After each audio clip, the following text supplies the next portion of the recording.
এর মাঝখানে যদি and but or yet therefore so থাকে তাহলে ওই বাক্যটা কম্পাউন্ড সেন্টেন্স। আসসালামু আলাইকুম, welcome to English Easy. I am Mohammad Faruk, founder of English easy.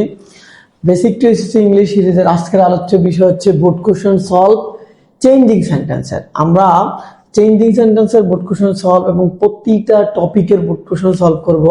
এই জন্য আমরা 2019 সাল এবং 19, 18 এবং 17 সালকে করব। কেন?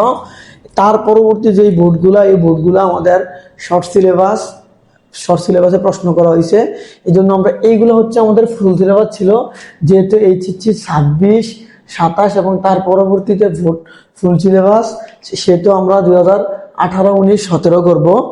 এছাড়াও এই চেঞ্জিং সেন্টেন্স, প্রনাউন, রেফারেন্স এবং আর্টিকেল এগুলা শর্ট সিলেবাসে ছিল না, এগুলা কোথায় ছিল? ফুল সিলেবাসে। এখন আমরা একটা প্রশ্ন দেখব, যেটা ঢাকা বোর্ডের 2019-এর। আমরা 5টা প্রশ্ন সলভ করব। কি বলছে? He was one of the greatest হচ্ছে D3 সেন্টস অফ ইসলাম। এটা হচ্ছে কোন সেন্টেন্স? Superlative degree. তাহলে ডিগ্রি তো 3 প্রকার, একটা হচ্ছে পজিটিভ, কম্পারেটিভ, সুপারলেটিভ। এই জন্য আমরা পজিটিভকে D1 দ্বারা রিপ্রেজেন্ট করব, D2 কম্পারেটিভ, D3 হচ্ছে সুপারলেটিভ। একটা লাইন যদি আমরা খেয়াল করি যে নো আদার দেন এনি আদার দা, দ্বিতীয় লাইন কি? Very few than most other one of the. অর্থাৎ পজিটিভে নো আদার থাকলে কম্পারেটিভে দেন এনি আদার, সুপারলেটিভে দা। আর পজিটিভে ভেরি ফিউ থাকলে কম্পারেটিভে দেন মোস্ট আদার, সুপারলেটিভে ওয়ান অফ দা। তাহলে উল্টা বলতে পারি, সুপারলেটিভে যদি ওয়ান অফ দা থাকে, পজিটিভে কি? Very few. এই যে দেখেন আমরা ওয়ান অফ দা। তাহলে এই ওয়ান অফ দা যদি আমাদের সুপারলেটিভে থাকে, তাহলে পজিটিভ করার সময় আমাদের ভেরি ফিউ কে আনতে হবে। তাহলে আমরা শুরুতে কি নিয়ে আসবো ভাইয়া? Very few. ওকে, আচ্ছা, মনে রাখতে হবে এক প্রশ্নের বৈশিষ্ট্য আরেক প্রশ্নে আনা যাবে না। এবার আসি আমরা এই ভেরি ফিউর পরে D3-র পরের অংশ কি আছে? সেন্টস অফ ইসলাম। তাহলে ভেরি ফিউর পরে আমি কি লিখবো ভাইয়া? আমি লিখবো cents of Islam. Cents of ইসলামের পরে আমরা ভার্ব দিব। মনে রাখতে হবে ভেরি ফিউর পরে সাবজেক্টও প্লুরাল হয় এবং ভার্বটাও প্লুরাল হয়। তাহলে বলো তো এই বাক্যে ভার্ব আছে কি? ওয়াজ। তাহলে প্লুরাল ভার্ব কি হবে ভাইয়া? ওয়ার। এবার আমাকে D1 আনতে হবে। মনে রাখতে হবে D1 আনার সময় as D1 as অথবা so D1 as। তাহলে আমাকে ওয়ারের পরে একটা as দিতে হবে, তারপর D1 কোনটা হবে? D3। তাহলে D3 কি ভাইয়া? গ্রেটেস্ট। তাহলে গ্রেটেস্টের D1 কি? গ্রেট। আরেকটা কি দিতে হবে আমাকে? as। এবার বাকি অংশ কতটুক রইল? সবটুকুর কাজ হয়েছে প্রথম অংশ। তাহলে আমি এখানে কি লিখবো ভাইয়া? হি লিখবো। এই প্রসেসে যদি আমরা এই 6টা পয়েন্ট মনে রাখি, আমাদের পজিটিভ, কম্পারেটিভ, সুপারলেটিভের এইচএসসির গ্রামার আমরা সবটাই সলিউশন করতে পারবো, যে এইচএসসিদের যে প্রশ্নটা আসে। এবার আমরা 2 নম্বর একটা প্রশ্ন সমাধান করব। দ্বিতীয় প্রশ্ন হচ্ছে his mother asked him for a glass of water. এটা আমাদের কি কোথায় দিতে বলছে ভাইয়া? প্যাসিভ ভয়েসে। প্যাসিভ ভয়েসটা কি? প্যাসিভ হচ্ছে অ্যাক্টিভকে প্যাসিভ সাবজেক্ট যে কাজটা করতে পারে না সাধারণত, কিন্তু আমরা এখানে কি শিখবো? যে অবজেক্টটাকে সাবজেক্ট করে ফেলো, তারপর টেন্স অনুযায়ী অক্সিলারি ভার্ব দাও, বাই প্লাস সাবজেক্ট অবজেক্ট করো, যে বেসিক কনসেপ্টটা। এই ক্ষেত্রে আমরা এই হিজ মাদার হচ্ছে আমাদের সাবজেক্ট, আস্কড হচ্ছে ভার্ব। এই him for a glass of water, এই শব্দ হচ্ছে এক্সটেনশনের একটা অংশ। মনে রাখতে হবে প্যাসিভ ভয়েস করার সময় এক্সটেনশনে যদি অনেকগুলা ওয়ার্ড থাকে, এর মধ্যে যদি প্রিপোজিশন থাকে, আর এই প্রিপোজিশনটা যদি অফ হয়, তাহলে পুরোটাকে সাবজেক্ট করতে হবে। আর এই প্রিপোজিশন যদি অফ ছাড়া অন্য প্রিপোজিশন হয়, তাহলে এটা ফর কি? অফ না, অফ ব্যতীত অন্য প্রিপোজিশন হয়, তাহলে ওই প্রিপোজিশনের পূর্বের যে অবজেক্টটা, ওইটা হচ্ছে মেইন অবজেক্ট। তাহলে এই বাক্যের মেইন অবজেক্ট কোনটা? এই বাক্যের মেইন অবজেক্ট হচ্ছে হিম। কেন? এই বাক্যে ফর প্রিপোজিশন হচ্ছে অবজেক্ট, অফ প্রিপোজিশন নয়। যদি অফ হইতো তাহলে আমরা পুরোটাকে নিয়ে আসতাম। তাহলে এবার আমাদের কি হবে? মেইন অবজেক্ট যাতে হি, এটা কোন টেন্স? Past indefinite tense. এই যে দেখেন পাস্ট ইনডিফিনিট টেন্সের অক্সিলারি ভার্ব কি? ওয়াজ ওয়্যার। প্রেজেন্ট ইনডিফিনিট টেন্সের অক্সিলারি ভার্ব কি? এখানে আমাদের এম ইজ আর। মডাল ভার্বের হচ্ছে মডাল ভার্বের পরে একটা বি, আর প্যাসিভ মানি V3। ওকে, তাহলে হি এটা কোন টেন্স ভাইয়া? আক্সড হচ্ছে past indefinite tense. Past indefinite টেন্সের অক্সিলারি ভার্ব কি? ওয়াজ অথবা ওয়্যার। তাহলে হি এর পরে আমাদের এখানে কি হবে? ওয়াজ। আক্সড এর V3 কি ভাইয়া? আক্সড। ওকে, এবার আমরা বাই যুগে সাবজেক্টের অবজেক্ট করব। সাবজেক্টের অবজেক্ট হচ্ছে হিজ মাদারের জায়গায় হিজ মাদার। এবার যতটুকু বাকি আছে ততটুকু লিখে দিব। যতটুকু বাকি কি আমাদের? ফর এ গ্লাস অফ ওয়াটারের জায়গায় ওয়াটার। এখন আমরা প্রশ্ন 3 নাম্বার সি নাম্বার প্রশ্ন সমাধান করব। এখন আমরা সি নাম্বার প্রশ্ন সমাধান করব। সি নাম্বারে কি বলছে?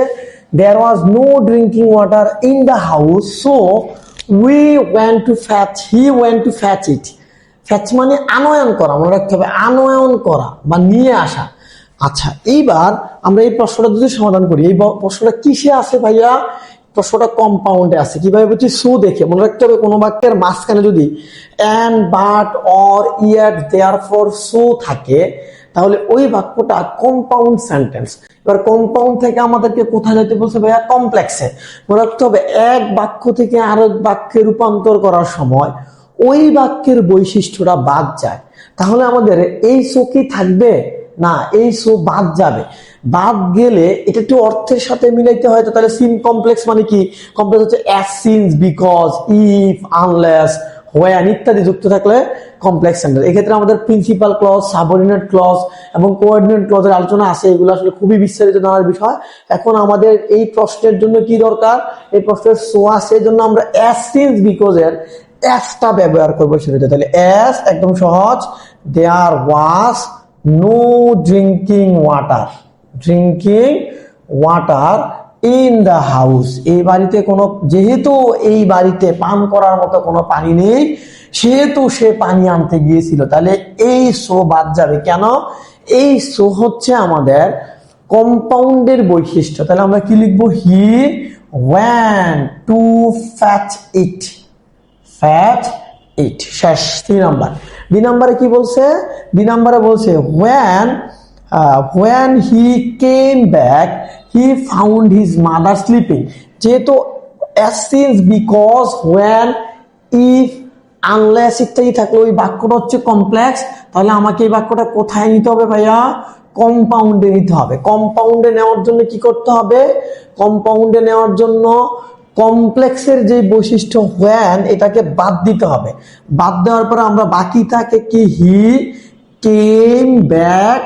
এবার আমরা দেখতে হবে কম্পাউন্ড যেহেতু and but or yet therefore এর ধারা তৈরি হয়, তাহলে এই বাক্যের সম্পর্কটা প্রথম বাক্যের সাথে দ্বিতীয় বাক্যের যদি সমার্থক হয় তাহলে হচ্ছে আমাদের কি লিখবো? এন্ড লিখবো। দেখেন তো, হি কেম ব্যাক, সে বাসায় ব্যাক করলো। He found his mother sleeping, তার মা ঘুমাচ্ছিল। তাহলে কি এবং, তাহলে আমরা এন্ড দিতে পারি। এন্ড মনে রাখতে হবে, এন্ড এর পূর্বে এবং এন্ড এর পরে যদি সমজাতীয় সাবজেক্ট থাকে অথবা ভার্ব থাকে তাহলে এন্ড এর পরে ওই সাবজেক্ট এবং ভার্বটাকে লিখতে হয় না। তাহলে আমরা যেহেতু হিও আছে এই জায়গায়, এই জায়গায় হি আছে, তাহলে পরবর্তী হিটা আমরা লিখবো না। এই জন্য আমরা কি লিখতে পারি? ফাউন্ড হিজ মাদার স্লিপিং এর জায়গায় স্লিপিং। এবার আমরা প্রশ্ন নম্বর সি সমাধান করব। এখন আমরা ই নাম্বার প্রশ্ন সমাধান। ই নাম্বার বলছে he should a great love and respect to his mother. কি কোথায় রূপান্তর করতে বলছে আমাদের ভাইয়া? এক্সক্লেমেটরিতে। তাহলে এই সেন্টেন্সটা কিসে আছে? অ্যাসার্টিভে। তাহলে দেখেন তো, অ্যাসার্টিভ থেকে এক্সক্লেমেটরি সেন্টেন্সে রূপান্তর করার জন্য একদম শর্টকাট, এই দুটার বাইরে কখনো আসবে না। কি আছে? এ অথবা এন এর পরে যদি অ্যাডজেক্টিভ থাকে অ্যাসার্টিভে, তাহলে এক্সক্লেমেটরির শুরুতে আমরা এখানে লিখতে পারি, শুরুতে আমরা কি দিব ভাইয়া? এই হোয়াট এ অথবা এন। ওকে, যেটা বলছে আর্টিকেল না থাকলে, আর্টিকেল মানে কি? এ এন না থাকলে তখন আমি হাউ দিব। তাহলে এই বাক্যে দেখি তো, he should a great, A plus adjective পাইছি। তাহলে কি দিব? আমি হোয়াট দিব। হোয়াটের পরে দেখেন তো, এইটুকু বাদ দিলে আমাদের লাভ। তাহলে লাভের সাথে এ না এন, এ, তাহলে এ লাভ এন্ড রেসপেক্ট। এইবার কি করতে হয় ভাইয়া, এবার শুরুর অংশটা নিতে হয়, সাবজেক্ট এবং ভার্ব। ওকে, এইটুকু নেওয়ার পরে শুরুর অংশ কি হি, শুডের জায়গায় শুড, এই বাকি অংশটুকু, বাকি যেইটুকু থাকে এইটুকু লিখে দিব আমরা। তাহলে টু হিজ মাদারের জায়গায় মাদার। তাহলে শেষে আমাদের এই এক্সক্লেমেশন সাইনটা দিয়ে দিতে হবে। এটি হচ্ছে ঢাকা বোর্ডের চেঞ্জিং সেন্টেন্সের যে প্রশ্ন। আমরা পরবর্তীতে প্রত্যেকটা টপিকের উপর একটা বোর্ড কোশ্চেন সমাধান নিয়ে আসবো এবং বেটার ওয়েতে নিয়ে আসবো ইনশাল্লাহ। ততটুক পর্যন্ত ইংলিশ ইজির পাশেই থাকবেন। আসসালামু আলাইকুম।